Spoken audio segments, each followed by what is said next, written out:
OluwoTidé wọ́n release yẹn lénìí ipe kó máa gbalé wá jẹ́jọ́.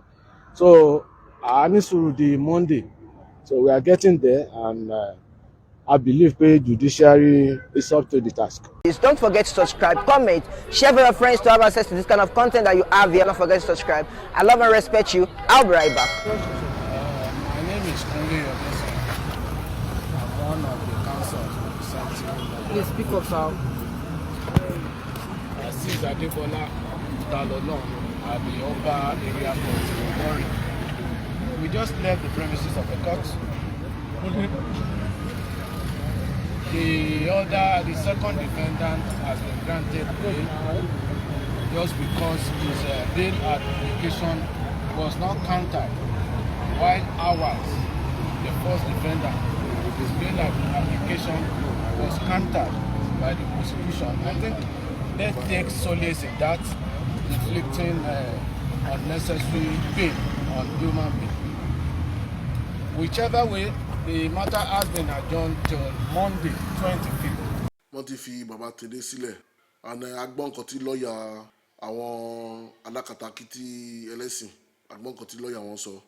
Lọ́ọ̀yà wọn sọ pé OluwoTidé ti ṣe the needful, which means to me bóyá àwọn family t'Oluwotidé bóyá wọ́n ti lọ bẹ̀bẹ̀, torí ìyẹn ló máa ń dùn àwọn alákatakítí nínú, ìyẹn ló máa ń dùn wọn nú tó bá wá bẹ̀bẹ̀.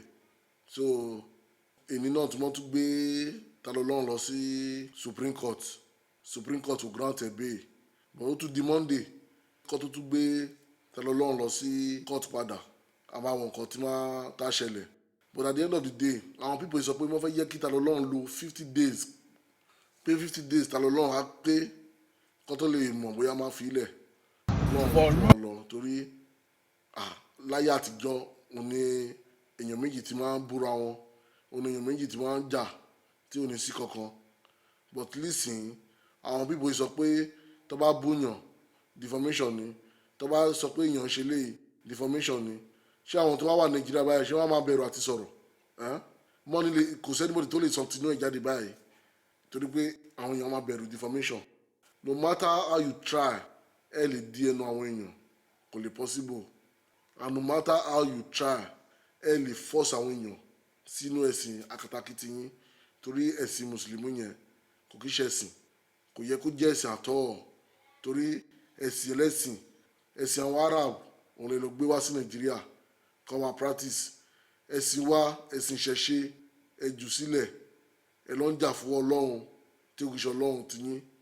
Ọlọ́run àwọn Arab ni Muhammad àbí kílẹ̀ tí ń pè Muhammad, ọ̀nà Ọlọ́run àwọn Arab. Àwa Yorùbá adẹni tiwa náà tá à ń sìn láti bẹ̀rẹ̀ ayé wa, we all stick together torí ìṣẹ̀ṣe làgbà.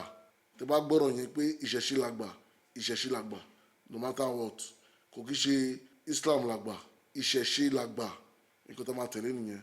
Talọlọ́run kò ní gbà fún yín, kò dẹ̀ ní kú síbẹ̀, torí àtìmọ́lé èèyàn ni wọ́n ṣe fún, kò kí ṣe ẹranko. But inú wa ọdún tó ṣe wà ń bẹ̀, torí ẹ̀sùn tí wọ́n fi kàn án kò kí ṣe criminal offence, it's a civil offence.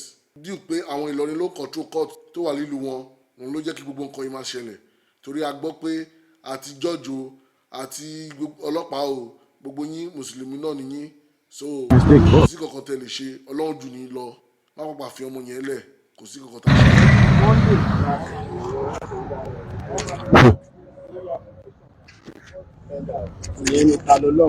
ṣe. Adebola. The second person, OluwoTidé, wọ́n release yẹn lénìí ipe kó máa gbalé wá jẹ́jọ́. So a ní sùúrù di Monday, so we are getting there, and I believe the judiciary is up to the task.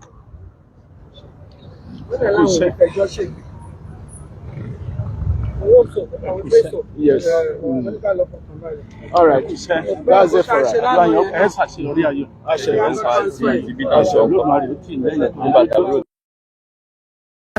This is ODUA TV Watch. Don't forget to subscribe, comment your opinion, like, comment and share so that other people can get access to what you enjoy on our channel. Thank you. We love you.